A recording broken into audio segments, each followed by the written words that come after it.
બોલો કૃષ્ણ કનૈયા લાલ કી જય। અધ્યાય 4 થી 10 પ્રહલાદજીનું આખ્યાન। હિરણ્યકશ્યપે લોકને દુઃખ દેવા માંડ્યું। નારદ ઉવાચ એવમૃતઃ સતદુતિ હિરણ્યકશ્યપો રથ પ્રદાત તપસ્યા કૃતો વારસ્ય દુર્લભાન। નારદ મુનિ બોલ્યા, હિરણ્યકશ્યપુએ આ પ્રમાણે વર માંગ્યા એટલે તેનો તપથી પ્રસન્ન થયેલા બ્રહ્માજી અતિ દુર્લભ વરદાનો તેને આપ્યા। બ્રહ્માજી કહ્યું, હે तात, તું મારી પાસે જે વરદાન માંગે છે તે અતિ દુર્લભ છે, તો પણ હું તને આપું છું। આમ કહી બ્રહ્માજી તેમના ધામમાં પધાર્યા। તપના કારણે હિરણ્યકશ્યપની શક્તિ ખૂબ વધી ગઈ। તેને વરદાનનો મેળવી સુવર્ણમય શરીર ધારણ કરી પોતાના ભાઈના નાશને યાદ કરી ભગવાનના પ્રતિ દ્વેષ કરવા માંડ્યો। તેણે સર્વ દિશાઓ ત્રણેય લોકને જીતી લઈ સર્વને વશ કરી લીધા। પછી પોતે સ્વર્ગમાં વિશ્વકર્માએ બનાવેલા ઇન્દ્રના ઘરમાં રહેવા લાગ્યો। તેણે જીતેલા દેવો અને બંને ચરણોને વંદન કરતા માત્ર બ્રહ્મા વિષ્ણુ મહેશ એ ત્રણ દેવો સિવાય સમગ્ર લોકપાલો તેની સેવામાં હાજર રહેતા। યજ્ઞદીઓ દ્વારા મહાન દક્ષિણાઓ સાથે તેની સર્વત્ર પૂજા થતી। આ રીતે પોતાના મનોવાંછિત સર્વ વિષયો ભોગવતો છતાં તૃપ્તિ પામતો ન હતો, કારણ કે હજી તે ઇન્દ્રિય હતો। તે ઐશ્વર્યના અહંકારમાં સ્વચ્છંદી બની ગયો અને શાસ્ત્રથી વિરુદ્ધ વર્તતો હતો। ઐશ્વર્યના મતથી છકેલા સમ્રાટ ત્રાસથી થાકેલા દેવો ભગવાન વિષ્ણુને શરણી ગયા। દેવોની સ્તુતિ સાંભળી ભગવાને આકાશવાણી દ્વારા કહ્યું, હે દેવો, તમે નિર્ભય થાઓ, તમારા સર્વનું કલ્યાણ થાઓ। આ દુષ્ટમાં મેં જાણી લીધી છે। તમે સમયની રાહ જુઓ। જે પુરુષો દેવોને, ગાયોને, બ્રાહ્મણોને, સાધુજનોને, ધર્મને તથા મારા પોતાના પર દ્વેષ કરે છે તે તત્કાળ નાશ પામે છે। જો કે દૈત્ય વરદાનથી પુષ્ટ બન્યો છે, તો પણ મારા ભક્ત અને અતિ શાંત એવા તેના પુત્ર પ્રહલાદનો દ્રોષ કરશે ત્યારે હું તેનો નાશ કરીશ। ત્યાં સુધી ધીરજ રાખો। ભગવાન વચનો ઉપર શ્રદ્ધા રાખી દેવતાઓ તેને નમસ્કાર કરી પાછા ફર્યા। એટલે ક્યારે બી જીવનમાં મુસીબતો કે કઈ એવું આવે ત્યારે ધીરજ ધારણ કરવું જોઈએ। પરમાત્મા અહીંયા બી કીધું કે તમે ધીરજ ધારણ કરો, સમય આપો મારા ભક્ત પર કે છે એ દ્વેષ કરશે ત્યારે હું એનો નાશ કરીશ। પ્રહલાદજીની કથા। હિરણ્યકશ્યપુના 4 પુત્રો હતા। સૌથી નાનો પ્રહલાદ ભગવાનનો ભક્ત હતો। તે બ્રાહ્મણોનો સેવક, સર્વ પ્રાણીઓનો મિત્ર, દયાવાન, સર્વ પ્રતિજ્ઞાવાળોને જીતેન્દ્રિય હતો। તેનામાં સહેજ અભિમાન હતું નહીં। તે ઉત્તમ પુરુષોના ચરણોને વંદન કરતો, વડીલો પર ઈશ્વરની ભાવના રાખતો અને પોતાના સમાન મનુષ્ય પર ભાઈની માફક સ્નેહ રાખતો હતો। સંકટમાં પણ ઉદ્વેગ પામતો નહીં। તે અસુર હોવા છતાં આસુરી ભાવથી રહિત હતો। હે રાજન, તેને ભગવાન વાસુદેવ પણ બાળપણથી સ્વાભાવિક પ્રીતિ હતી। તેઓ તે પ્રહલાદ ક્યારે શ્રી હરિના ચિંતનથી યુગ રડતો, હસતો, કણ ખોલી નાખી ગર્જના કરતો, તે ક્યારે ઈશ્વરી ભાવ પ્રાપ્ત થતા શાંત થઈ રોમાંચિક બની ઉઠતો, તો ક્યારે આનંદમાં આંસુ આવતા આંખો બંધ કરી મૌન બેસી રહેતો। પ્રહલાદ ભગવાનના ચરણ કમળની સેવાથી પોતાના મનને પરમ શાંતિ આપતો અને બીજા મનુષ્યોના મનને પણ વારંવાર શાંતિ આપતો। હે રાજન, આવા મહાન ભાગ્યશાળી પરમ ભક્ત પુત્ર પ્રહલાદનો પણ તેના નિત્ય પિતાએ દ્રોહ કર્યો હતો। નારદજી આ કથા યુધિષ્ઠિર રાજાને સંભળાવતા હતા। ત્યારે યુધિષ્ઠિરે પૂછ્યું, હે દેવર્ષિ, પિતાને પુત્ર તરફ સ્વાભાવિક સ્નેહ પ્રીતિ હોય અને પુત્રો કદાચ વિરુદ્ધ રીતે વર્તતા હોય તો પણ પિતા તેને શિખામણ કે ઠપકો આપે છે, પરંતુ શત્રુની માફક ત્રાસ આપતા નથી। હિરણ્યકશ્યપુએ પોતાના પુત્ર ભક્ત પ્રહલાદ પ્રત્યે આટલો બધો દ્વેષ રાખવાનું કારણ શું હતું? આ તમારી શંકાનું સમાધાન કરો। એતત્ કૌતુકઃ બ્રહ્મન સ્માકદમ વિદ્મ પ્રભુ પિતુ પુત્રાય યદ્વેષો મરણાય પ્રયોજિતઃ। પ્રહલાદને મારી નાખવા હિરણ્યકશ્યપુના પ્રયત્નો। નારદ ઉવાચ પૌરોહિત્યાય ભગવાન યુક્તકાવ્ય કિલાસુરે સંરામકો સુતો તસ્ય દૈત્યરાજ ગૃહાણ ટીકે। નારદજીએ કહ્યું, અસુરો અને પુરોહિત કાર્યમાં ભગવાન શુક્રાચાર્યએ સ્વીકાર્યા।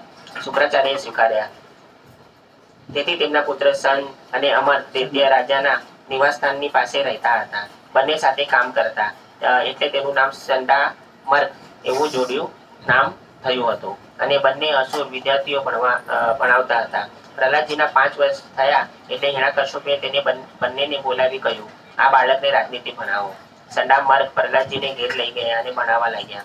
રાજનીતિનું શિક્ષણ આપતા હતા અને ભણતરમાં પોતાના અને પારકા એવો મિથ્યા આગ્રહ આવે તેથી તેમને શિક્ષણ ગમતું ન હતું, કારણ કે તેઓ ગર્ભમાંથી ભક્તિનો રંગ લાગ્યો હતો। પ્રહલાદજી ગુરુને જે ભણાવે તે સાંભળતા રાજનીતિનું ચિંતન કરતા નહીં, ફક્ત ગુરુજીને રાજી કરવા માટે ભણતા।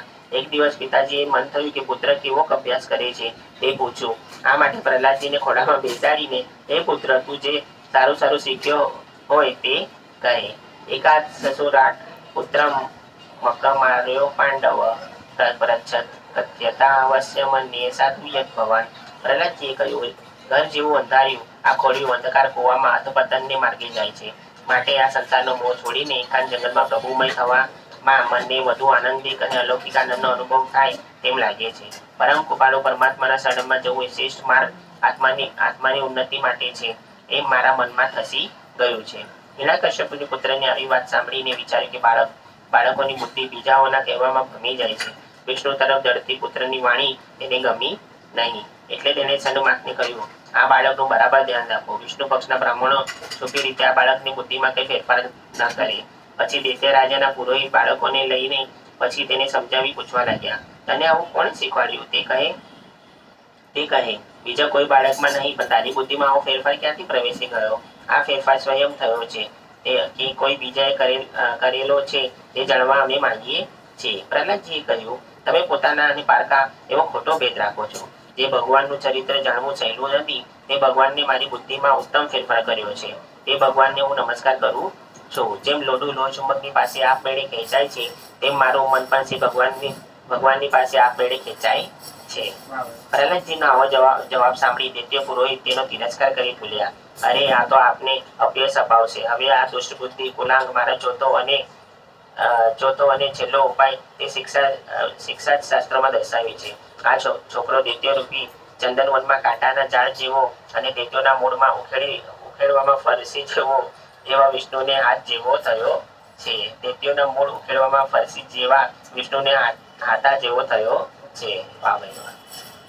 આ રીતે અનેક ઉપાયોથી તે તિરસ્કાર વગેરેથી પ્રહલાદને મારી ડરાવી ગુરુએ ધર્મ, અર્થ અને કામ જણાવનારું શાસ્ત્ર ભણાવવા માંડ્યું.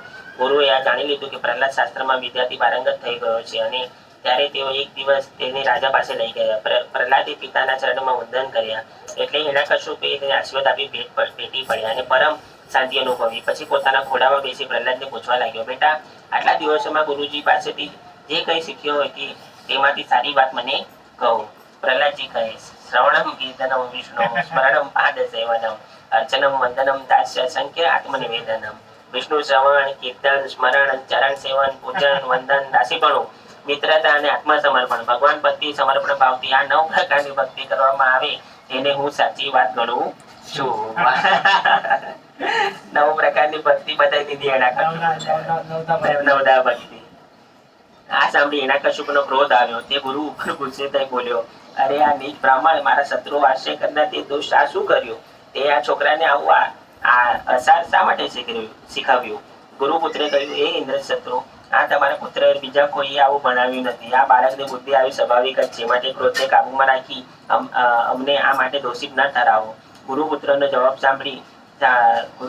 સાંભળી અસુર રાજે ફરીથી પ્રહલાદને પૂછ્યું, અરે, ઓ અમંગળ છોકરા, તારી આ બુદ્ધિ ક્યાંથી થઈ? પ્રહલાદે કહ્યું, તમારા જેવા વિષાક્ત પ્રાણીઓથી ભગવાનમાં બુદ્ધિ ઉત્પન્ન થવાનો અધિકાર જ નથી, કારણ કે જે કેવળ પ્રહારના વિષયને સત્ય માને છે તે વિષ્ણુ ભગવાનને જાણી શકતા નથી. તે લોકો વેદવાણી રૂપ કર્મકાંડની લાંબી દોરીમાં બંધાઈ રહે છે. વેદોક્ત કામ્ય કર્મો તેઓ સંકળાયેલા રહે છે અને પરિગ્રહ છોડતા નથી. મહાપુરુષોની કૃપા વિના તત્વ વસ્તુ સમજાતી નથી, અને જ્યાં સુધી તે સમજાય નહીં ત્યાં સુધી જીવનને મોક્ષ મળવાની આશા વ્યર્થ છે. પ્રહલાદના વચન સાંભળી ક્રોધિત થયેલા હિરણ્યકશ્યપે પ્રહલાદને પોતાની ખોળામાંથી નીચે ફેંકી દીધો અને બોલ્યા, આ છોકરાને મારી નજરની આગળથી દૂર કરો અને તેને જલ્દીથી મારી નાખો. આ દુષ્ટ છોકરો પોતાના સંબંધીઓને છોડી પોતાના કાકાનો નાશ કરનાર વિષ્ણુને સેવે છે. તે દોષ વિષ્ણુનું પણ શું ભલું કરવાનો?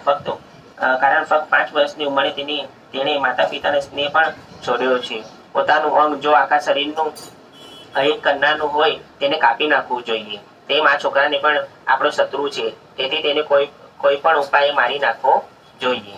રાજાની આજ્ઞા સાંભળી સેવકો ત્રિશૂળ વડે પ્રહલાદજીને મારવા લાગ્યા, પરંતુ ભગવાનનું જેનું ચિત્ત ચોટેલું હતું તે પ્રહલાદ પર તેનો સર્વ પ્રહારો નિષ્ફળ ગયા. તેણે હિરણ્યકશ્યપે તેના પર શંકાની દ્રષ્ટિએ જોવા માંડ્યો અને તેનો નાશ કરવાનો અનેક ઉપાયો કરવા માંડ્યો. હાથીઓ, સર્પો, મેલા પ્રયોગો, પર્વતો, શિખરો પરથી નીચે ગબડાવી દેવો, ઝેર આપવાથી, ખાડામાં પૂરી રાખવાથી, ઉપવાસો કરવાથી, પાણીમાં ડૂબવાથી, પર્વતો નીચે દાબી રાખવાથી પણ પોતાને તે નિર્દોષ પુત્રને મારી નાખવાને દ્વિતીય રાજ સફળ પામ્યો નહીં. ત્યારે તે મોટી ચિંતામાં પડ્યો અને તેને મારવા બીજા ઉપાય કરવા લાગ્યો. આથી તેણે હુકમ કર્યો, તેને અંધારામાં કેદ રાખો, ખાવા પાણી આપશો નહીં, ખાધા પીધા વગર તે મરી જશે. હિરણ્યકશ્યપુ વિચારવા લાગ્યો, આ બાળક પોતાના તેજ વડે અનેક ઉપાયોમાંથી બચ્યો છે, તેને કોઈ પણ ભય નથી, ખરેખર પ્રભાવ અમાપ છે, તેની સાથે વિરોધ કરવાનું મારું મૃત્યુ નક્કી જ છે.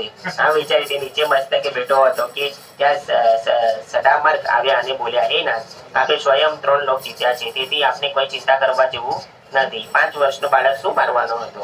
અમારા પિતા શુક્રાચાર્ય અહીંયા આવે છે, ત્યાં સુધી વરુણના પાસથી બાંધી રાખો, તેને આવીને કઈ ઉપાય સુજાડશે. ગુરુદેવના ઉત્તમ વચન વડે તેની બુદ્ધિ સારી થશે. આમ કહી પ્રહલાદને વરુણના પાસમાંથી બાંધીને આશ્રમમાં લઈ ગયા. હિરણ્યકશ્યપુએ પ્રહલાદને ગૃહસ્થ આશ્રમી રાજાઓમાં ધર્મનો ઉપદેશ કરવા એમ કહ્યું. સંત અને અમર પ્રહલાદને અનુક્રમે ધર્મ, અર્થ અને કામનો નિત્ય ઉપદેશ કરવા લાગ્યા. પણ પ્રહલાદ ગુરુઓની શિખામણને ધ્યાનમાં રાખતા ન હતા, કારણ કે રાગ દ્વેષાદી દ્વંદ્વોમાં વર્ણવેલી જણાય. ગુરુ જ્યારે કામકાજ માટે બહાર જતા ત્યારે બાળકો પ્રહલાદને રમવા માટે બોલાવતા અને પ્રહલાદ તેમને ઉપદેશ આપતા બેસી જતા, અને રાગ દ્વેષથી પર એવા બાળકો એક ચિત્તે તેની વાતો સાંભળતા. હે રાજેન્દ્ર, અસુર હોવા છતાં કરુણાસભર સર્વના મિત્ર ભગવાન પ્રિય ભક્ત તેઓને આ પ્રમાણે ઉપદેશ આપવા લાગતા. પર્યુપાસત રાજેન્દ્ર ધન હસ્યન એષણા તાનાહ કરુણો નેત્રો મહાભાગવતો સુરઃ. પ્રહલાદનો બાળકોને ઉપદેશ. પ્રહલાદ ઉવાચ, કૌમારાચરતે પાત્રો ધર્માન ભાગવતાનિહ દુર્લભ માનુષ જન્મ તદ પ્રધ્રુવમર્થદન. પ્રહલાદજી બોલ્યા, સંસારમાં મનુષ્ય જન્મ અતિ દુર્લભ છે, ઈચ્છા પ્રમાણે ફળ આપનાર છે અને નાશવંત પણ છે. તેથી બુદ્ધિ મનુષ્ય બાળપણથી જ ભગવંત ધર્મનું આચરણ કરવું. હે મિત્રો, ઇન્દ્રિયોનું પ્રાપ્ત થવું, વિષય સુખ તો પ્રાણીઓ અને શરીરનો સંબંધ થતા બધે મળી રહે. સુખ અને દુઃખ પૂર્વજન્મના કર્મોના અનુસાર મળ્યા કરે છે. માટે મનુષ્યએ સુખ મેળવવા માટે પ્રયત્ન ન કરવો, કારણ તેના માટે પ્રયાસ કરવાથી આપણા આયુષ્યનો નાશ થાય છે અને ભગવાનની પ્રાપ્તિ થતી નથી. મનુષ્યનું આયુષ્ય 100 વર્ષનું કહ્યું છે, તેમાંથી અડધા વર્ષો નિંદ્રામાં જાય છે, બાકી રહેલા 50 તેમાંથી પહેલા 20 વર્ષ બાલ્ય અવસ્થામાં, કુમાર અવસ્થામાં જાય છે. બાલ્ય અવસ્થામાં અજ્ઞાનમાં અને કુમાર અવસ્થા ખેલકૂદમાં નીકળી જાય છે. છેલ્લા 20 વર્ષ વૃદ્ધાવસ્થાથી શરીર ઘેરાઈ જતા અસમર્થપણામાં જાય છે, અને વચ્ચેના 10 વર્ષો આયુષ્ય બાકી રહે છે તે સંસારની આસક્તિમાં, દુઃખમય કામ મોહમાયામાં વ્યતીત થઈ જાય છે. અને આવા યુવાવસ્થામાં સંસારમાં આસક્તિ રહી પાછળથી વિરક્ત થવાની શક્યતા નથી, કારણ કે જે પુરુષો ઇન્દ્રિયો જીતી નથી એવા પુરુષને પાછો બંધનમાં જકડાયેલો આત્માને પછીથી મુક્ત કેવી રીતે કરી શકે છે? તેમ પ્રાણથી પણ પ્રિય એવા ધન સમૃદ્ધિ કે જેને ચોર, સેવક, વેપારી થઈને રહ્યા હોય તે તૃષાઓ કયો પુરુષ છોડી શકે? જેમ રેશમનો કીડો પોતાના હિતકારી ઘર બનાવતા તેમાં બહાર નીકળવાનો માર્ગ પણ રાખતો નથી, તેમ લોકપૂર્વક કામોમાં રચ્યો પચ્યો રહેતો મનુષ્ય મોહયુક્ત થઈને ઇન્દ્રિય સુખને સર્વથી અધિક માનતો હોય તેમ વૈરાગ્યને કેવી રીતે પામે? વાહ ભાઈ વાહ, સરસ ઉદાહરણ આપ્યું. હા, રેશમીનો જે કીડો હોય એનું કાપડ જે આખું રચે છે, એમાંથી પાછો બહાર નીકળવાનો રસ્તો બનાવતો ઝાડ જે રચે છે, પછી એ ઝાડમાંથી બહાર આવવાનો રસ્તો નીકળતો નથી, અને પછી એમાં જે મૃત્યુ પામે. એવી રીતે આપણે ઝાડ બનાવે બેટા, રામ બનાવે, પછી રામ બનાવતો છે ને, લાસ્ટ નીચે જાય ને, પછી ત્યાં પછી એનો અંત બતાવે, પછી ફરી ઉપર આવી શકતો નથી. हरी शंभुजी, हाँ अभी दीक्षा पकड़ने में કપાસવાડી. हाँ कपासवाड़ी નીચે હતો. अच्छा कोई आने प्रभु जी वर्सोवा बोलिए और फिर कपासवाड़ी के पास उतर जाइए. वर्सोवा लिंक रोड, वर्सोवा बोलिए तो वर्सोवा के लिए आएगा. ठीक है, ओके ओके ओके. हरे कृष्ण.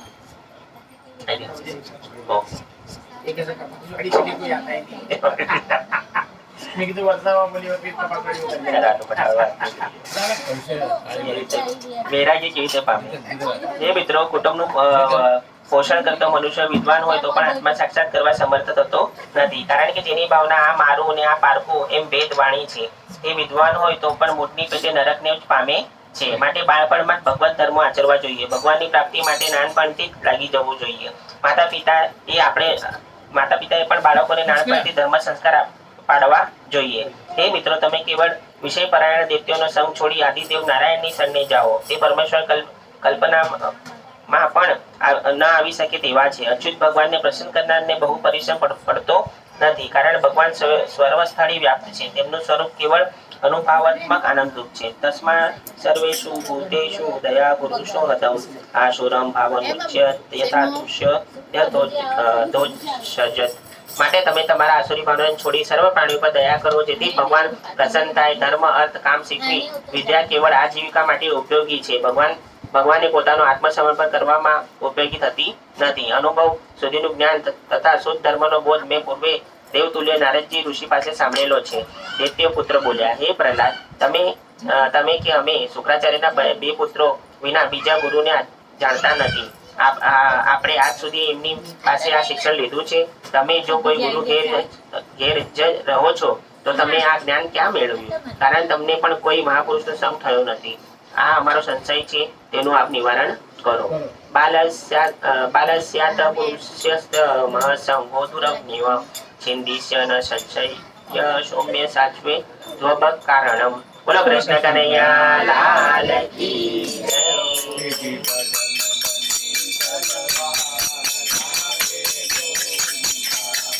ભજન બની ભગવાન હરે ગોવિંદા.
હવે મારે શું કહેવાનું છે કે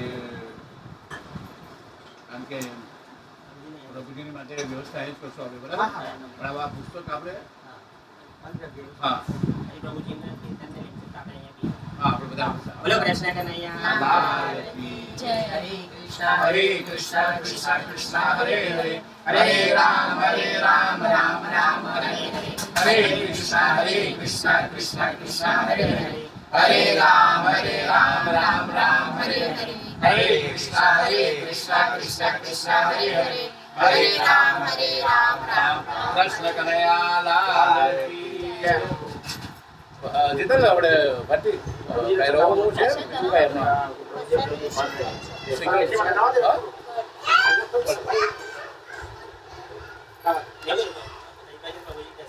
દર્શન કરાવે ને થોડું બધા પ્રભુજી કે અમે આવી રીતે વાંચી રહ્યા ગુજરાતીમાં વાંચે છે. ના ચાલે. ત્યાં સુધી અમે લોકો અમે કીધું ચાલો. હા હાલો. અચ્છા. હા એક વાર બેસી જાવ ને, બેસી રહ્યો તમે લોકો.